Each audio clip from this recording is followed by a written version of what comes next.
Bien-aimés dans le Seigneur, nous bénissons notre Dieu, le Dieu vivant, le Dieu bon, le Dieu grand, le Dieu souverain. En tout cas, merci Seigneur pour tout ce que tu ne cesses de faire pour moi, pour le monde entier, pour nos familles respectives, pour nos projets, pour nos entreprises. Seigneur, merci. Ton amour est grand et ta miséricorde dira toujours. Voilà pourquoi je te dis merci. Merci Seigneur, parce que tu nous donnes ce temps de parler encore de ta part. Pendant que les gens sont dans les divers, les choses qui corrompent, les choses qui n'édifient pas, nous avons fait un choix de parler de ta part. Jésus lui-même a dit à Marie, il a dit à Marthe, que ta sœur a choisi une bonne part. Vous savez, Marie était en train d'écouter pendant que Marthe s'occupait des travaux ménagers. À un certain moment, Marthe a pris le courage d'aller demander à Jésus de dire à sa sœur de l'aider un peu. Alors Jésus dit à Marthe, il dit, mais Marie a choisi une bonne part qui ne sera jamais ôtée. Écoutez, vous qui avez choisi Jésus, c'est une bonne part qui ne vous sera jamais ôtée. C'est une richesse, c'est un trésor. Avoir Jésus, c'est un grand trésor. Alléluia. Avoir Jésus, c'est beaucoup. C'est tout ce que nous devons avoir. Jésus nous garantit beaucoup de choses. Nous garantit la paix, nous garantit la joie, nous garantit la sécurité. Hein? Jésus a annulé les condamnations, les malédictions qui pesaient sur nous. N'est-ce pas? Il est écrit, il a déchiré les actes dont les ordonnances nous condamnaient. Alors vous qui avez Jésus, soyez bénis. Vous qui avez consacré vos vies à Jésus, soyez bénis. Vous qui avez pris l'engagement de marcher avec Jésus, soyez bénis. Écoutez, il y a des gens qui peuvent se moquer de vous. Soyez rassurés que vous avez fait un bon choix. Avoir Jésus, c'est tout ce qu'il faut. Que Dieu soit loué. Avoir Jésus, c'est la richesse. Avoir Jésus, c'est la bénédiction. Avoir Jésus, c'est l'élévation. Avoir Jésus, c'est le succès. Avoir Jésus, c'est la paix. Alors vous qui avez Jésus, soyez bénis. Je voulais prier avant de donner la pensée du jour. Je prie au nom de Jésus que Dieu se souvienne de toi. Toi qui m'écoutes, tu as un problème, tu cherches une solution. Tu es malade, tu cherches la guérison. Tu veux te marier, tu veux que Dieu t'aide. Tu veux voyager, tu veux que Dieu t'aide. Tu étudies, tu veux que Dieu t'aide. Ma prière, que l'Éternel intervienne dans ta vie. Que Dieu te guérisse. Reçois la guérison divine au nom de Jésus. Reçois la joie et la paix de Dieu. Que la maladie quitte ta vie au nom de Jésus. Je prie que tes ennemis soient tes marchepieds. Je prie que Dieu mette la confusion dans le camp de tes ennemis. Tout ce qui cherche du mal contre toi, cela n'arrivera pas. Il est écrit, tout complot formé contre toi ne vient pas de moi. Je prie au nom de Jésus, que le Dieu de mon ministère te soutienne, qu'il te tienne la main, qu'il te conduise jusqu'à la réussite, au nom de Jésus. Je prie que le Dieu de paix nous accorde la paix qui dépasse tout entendement, la paix qui dépasse toute intelligence. Que Dieu nous impose cette paix. J'ai besoin que Dieu nous donne la joie. La vie sans joie, c'est une vie amère, éphémère. C'est une vie de deuil. C'est une vie sans consolation. Alors je prie que Dieu mette la joie dans ta vie. Au nom de Jésus. Que le Dieu de paix nous accorde la joie. Je demande ta joie, Seigneur. Donne-nous ta joie. J'ai besoin de la joie. La joie pour moi, la joie pour mon frère. La joie pour tout celui qui m'écoute. Soyons bénis d'une manière ou d'une autre. Au nom de Jésus. Vous avez un problème à la maison. Vous voulez que Dieu vienne mettre la paix. Vous êtes mariés, c'est vrai. Vous avez des enfants, c'est vrai. Mais chez vous à la maison, il y a l'absence de la paix. Il y a l'absence du dialogue entre toi et ton mari. Entre toi et ta femme.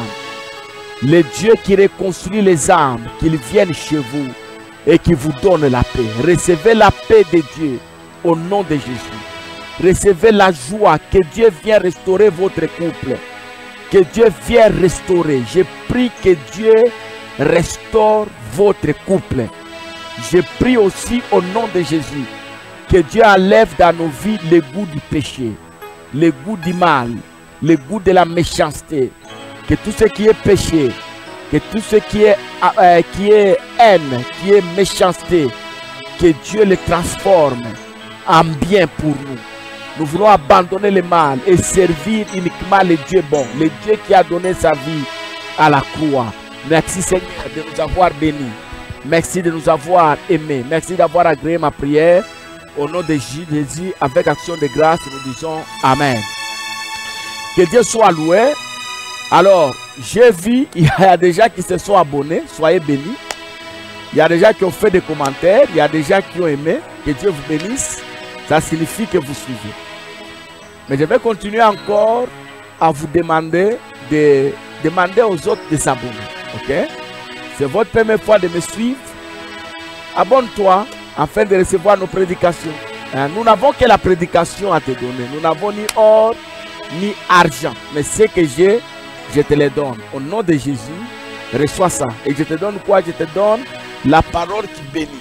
La parole qui bénit, la parole qui fortifie, la parole qui encourage. Je te donne la parole qui nous équilibre. C'est la parole de Jésus. Donc, abonnez-vous. N'oubliez pas de demander à vos amis aussi de s'abonner. Donc, quand vous vous êtes abonné, s'il y a un ami auquel ou à qui vous avez partagé la prédication, la vidéo, et que l'ami a aimé, demandez-lui de s'abonner à notre chaîne. Nous voulons avoir des abonnés. Donc, abonnez-vous, je vous en supplie. N'oubliez pas de partager nos prédications. Vous avez beaucoup d'amis. Assurément, vous avez beaucoup d'amis. Ces amis-là, parfois, ils ont des problèmes. Ils cherchent un soutien. Ils cherchent un soulagement, une consolation. Il n'y a que la parole de Dieu qui peut consoler. Quelqu'un peut dire Amen. Partagez la prédication. Je crois que ça va fortifier plusieurs. Que Dieu vous bénisse et que Dieu continue à vous amener loin. Soyez bénis. Et aujourd'hui, bien-aimés dans le Seigneur, j'ai pris pour moi et pour vous un texte qui va beaucoup nous aider. Notre thème de ce matin, il y a une transition à gérer entre les deux gloires. Quelqu'un peut dire Amen? Donc, entre les deux gloires, il y a toujours une transition à gérer. Je prends le texte Agé, chapitre 2, le verset 9. Agé, chapitre 2, le verset 9. Nous lisons la parole. La gloire de cette dernière maison sera plus grande que celle de la première. Voilà, c'est la partie qui m'intéresse. La gloire de la première maison, de cette première maison. La gloire de cette dernière maison sera plus grande que celle de la première. Qui dit ça? C'est l'Éternel. A dit l'Éternel des armées. Je mettrai la paix. Ok? Je mettrai la paix en ce lieu, dit l'Éternel des armées. Donc, bien aimé dans le Seigneur, entre les deux gloires, il y a toujours une transition. La semaine passée, je vous ai dit qu'il y a un prix à payer pour atteindre l'élévation. Quelqu'un peut dire Amen. Il y a un prix à payer pour atteindre la gloire. Vous voyez l'image de notre Seigneur Jésus-Christ, il était Dieu. Mais pour atteindre la gloire, pour qu'il soit souverainement élevé, il a payé un prix. Que Dieu soit loué. Regardez David. Si nous prenons les images dans la Bible, regardez David. Pour qu'il soit élevé, alléluia, il a payé un prix. Il a eu des guerres, il a eu les combats avec Goliath, il a eu les guerres avec les membres de sa famille, vous connaissez l'histoire. Il a eu la guerre avec Saül. Mais c'était un prix. Il a vécu la brousse, il fuyait la cité. Et tout ça, c'était en vue de la gloire. Donc pour atteindre la gloire, il y a un prix à payer. Regardez Abraham, qui dans la Bible est arrivé sans payer un prix. Regardez Job, que Dieu soit loué. Pour atteindre la gloire, il y a un prix à payer. Il y a un chemin à traverser. Un chemin par lequel nous devons passer. Il faut que les chrétiens comprennent ça. La vie chrétienne n'est pas facile, je l'ai toujours dit. Elle est difficile parce qu'elle nous prépare un grand prix. Quelqu'un peut dire Amen? Les meilleures choses les bonnes choses arrivent lorsqu'on a mené un bon combat. Quelqu'un peut dire amen. Lorsque vous avez mené un bon combat, c'est alors, bien aimé dans le Seigneur, que vous allez jubiler. Vous allez jouir des promesses de Dieu. Il n'y a pas d'élévation sans prix. Il n'y a pas de gloire sans prix. Il n'y a pas de succès sans prix. Quelqu'un peut dire amen. Que Dieu soit loué. Hein, comme il n'y a pas de sacrifice sans sacrificateur. Il faut retenir ça. Alors ici, je vous parle de la transition à gérer. La première gloire. J'aimerais dire à toi qui semble être béni que ce n'est pas tout. Hein? Ce n'est pas tout ce que tu as aujourd'hui. Demain, ça peut bouger. Ok? Ça peut bouger. Il peut arriver que vous passiez des moments difficiles. Souvenez-vous de Joseph. Il était déjà dans sa famille. Il est allé chez le roi Potiphar. Vous connaissez l'histoire. Quand il est arrivé là-bas, quelle gloire! Mais ce n'était pas tout. Après ça, il est descendu dans des difficultés. Dieu ne nous donne pas une grande chose sans nous préparer. La préparation, c'est ça la transition. Que Dieu soit loué. Le chemin de l'élévation, ce n'est pas une ligne droite. C'est toujours une ligne brisée. Que Dieu soit loué. Nous montons, nous descendons. Quand nous descendons, ça ne signifie pas que Dieu t'a rejeté. Quand tu commences à passer des moments difficiles, ça ne signifie pas que Dieu t'a rejeté. Dieu te prépare à avoir encore une autre grande chose. Vous savez, la gloire appelle la gloire. Le succès appelle le succès. Les gens se posent la question, comment les gens bénis sont toujours bénis? Les gens élevés sont toujours élevés. Alors nous, nous sommes bénis parce que nous avons Jésus. Tout celui qui a Jésus, il a la semence de la bénédiction. Quelqu'un peut dire amen. Alléluia. Donc ça vient, nous descendons, ça ne signifie pas que je suis rejeté. Dieu me prépare à devenir quelqu'un. Donc il y a une transition. La transition fait mal parfois. Il peut arriver que vous perdez tout ce que vous avez. Regardez l'histoire de Job. Un homme béni. Un homme qui marche dans l'intégrité. Il marche dans la crainte de Dieu. Quand vous lisez le premier chapitre, le deuxième, le troisième, la première partie de sa vie, Dieu dit que Job c'était un homme intègre. Parce qu'il pose la question, mais Dieu, tu viens d'où? Je suis allé me promener sur la terre. As-tu remarqué? Dans d'autres versions, as-tu vu mon serviteur Job? Oui, je l'ai vu. Il dit non, mais si il te crée, c'est parce que tu les protèges. Dieu dit non, hein? Essaie de toucher à ses biens, tu verras. Et le diable, Dieu a permis, il y a certaines choses qui nous arrivent dans la vie, certaines secousses. C'est arrivé tout simplement parce que Dieu vous prépare à devenir quelqu'un. Quelqu'un peut dire amen? Quand Dieu vous prépare à des dimensions élevées, il vous fait passer par la fournaise de feu. Quelqu'un peut dire amen? Regardez l'histoire de Joseph. Il était chez Potiphar, il a cru que c'était ça. Mais ce n'était pas ça. Alléluia. Il était chez Potiphar, il se retrouve en prison. Après la prison, il devient premier ministre en Égypte. Entre chez Potiphar, là où il était, là où il gérait dans la maison du roi, et la primature en Égypte, il y a la transition. C'est là où beaucoup de chrétiens abandonnent. Quand vous ne savez pas gérer ce temps-là, ce temps d'école, moi j'appelle ça le temps d'école, si vous ne savez pas gérer les secousses qui arrivent lorsque vous avez connu un peu de succès dans votre vie, lorsque vous avez connu un peu de paix dans votre vie, lorsque vous avez connu un peu de bonne santé dans votre corps, il y a une maladie qui vient, qui vous secoue. Alléluia. Vos projets sont secoués.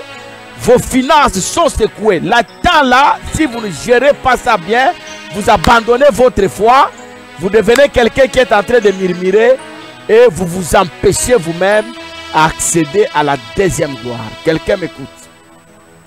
Je l'ai déjà dit à plusieurs, mais je vais le répéter à toi qui es en train de me suivre. Vous savez, la vie chrétienne, c'est une vie de saison. Hein? La vie chrétienne, retiens ça, c'est une vie de saison. Il y a la saison de paix, il y a la saison d'abondance, il y a la saison de médiocrité. Vous devez savoir.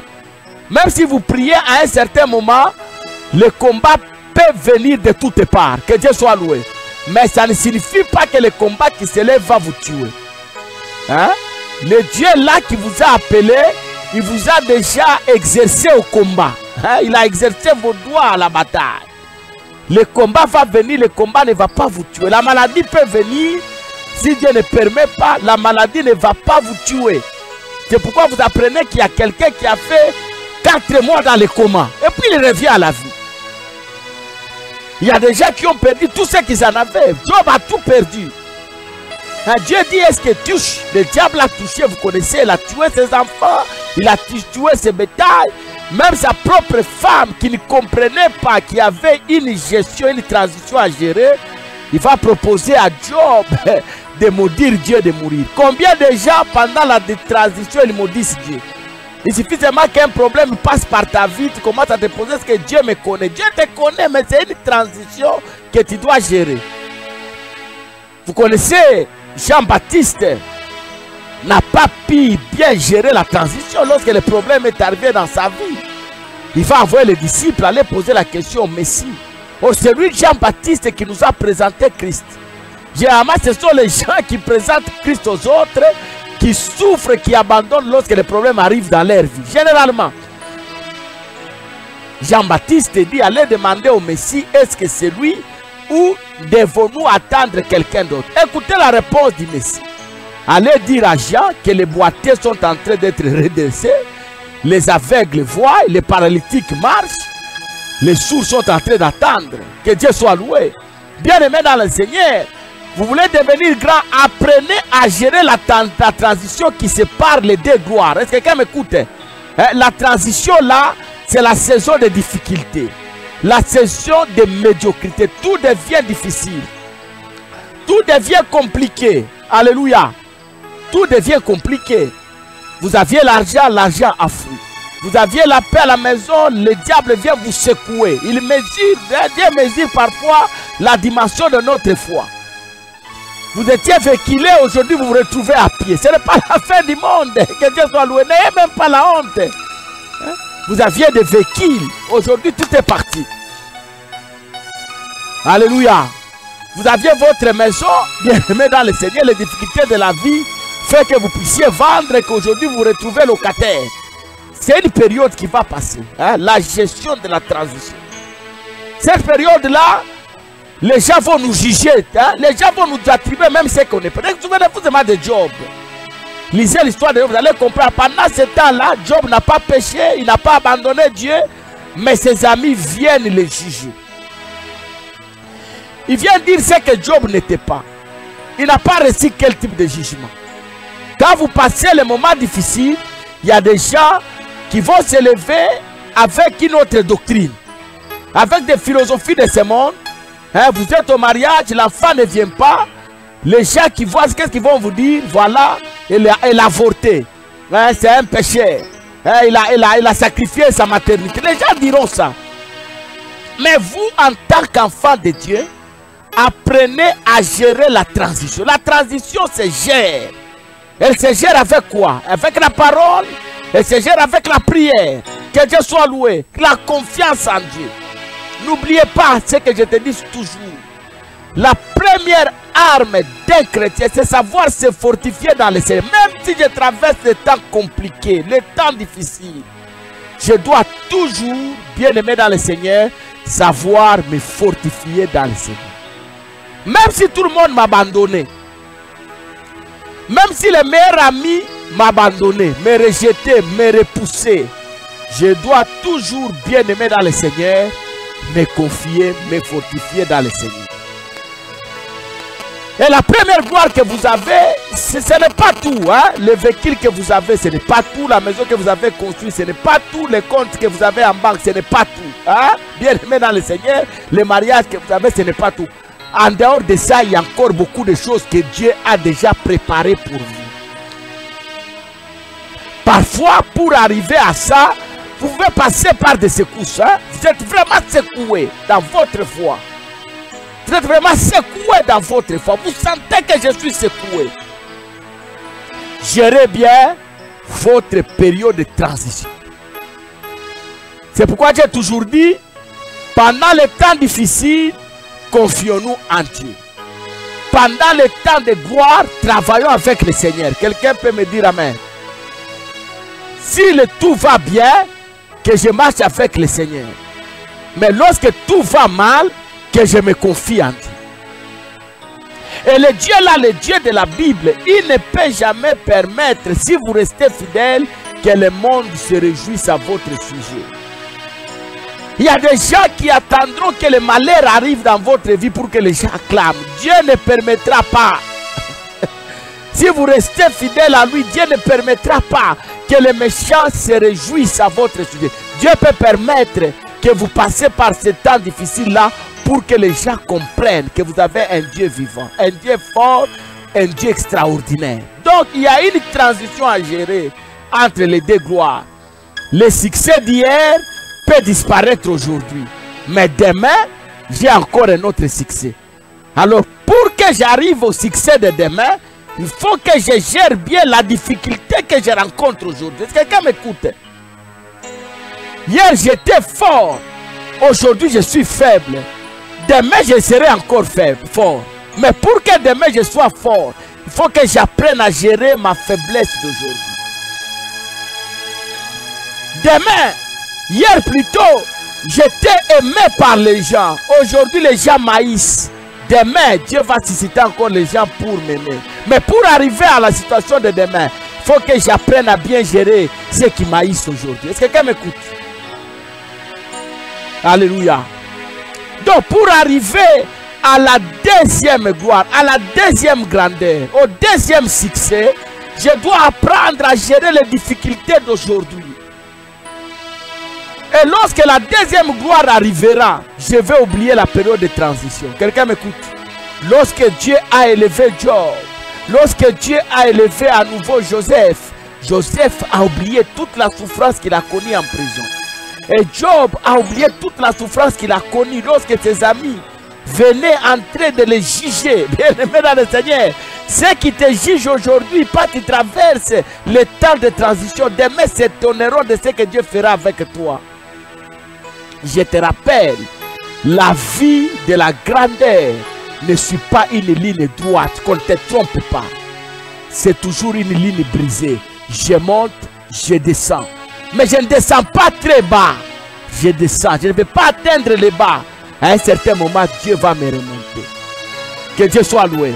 À chaque étape, là où je fais comme si je descendais, c'est une préparation à de grandes choses. C'est pourquoi j'ai pris toi qui m'as suivi. Le temps que tu traverses soit pour toi un temps de préparation à de grandes choses. Quelqu'un peut dire amen. Toi qui sembles être rejeté, repoussé, humilié, que ce temps ici te prépare à revêtir un nouveau habit de gloire, habit de succès. Écoutez, j'ai pris pour toi qui m'as suivi. Que le Dieu de ma vie te visite dans les difficultés que tu rencontres maintenant. La maladie que tu as, elle ne va pas te tuer. Alléluia. Après cette maladie, il y aura un bon temps. N'est-ce pas, nous disons, après la pluie, il y a un bon temps. Vous savez, quand il y a la pluie, il y a des inondations, il y a la boue, les maisons peuvent s'écrouler. Que Dieu soit loué. Les véhicules peuvent s'arrêter. Rien ne marche quand il y a de grandes pluies. Mais en français, nous disons, après la pluie, c'est le bon temps. Je prie que le bon temps passe par ta vie. Au nom de Jésus. Avec action de grâce, nous disons Amen. Abonnez-vous et faites des commentaires. Que Dieu vous bénisse. Apôtre Marcel Momat, Église évangélique, Man Caché, ministère de vie.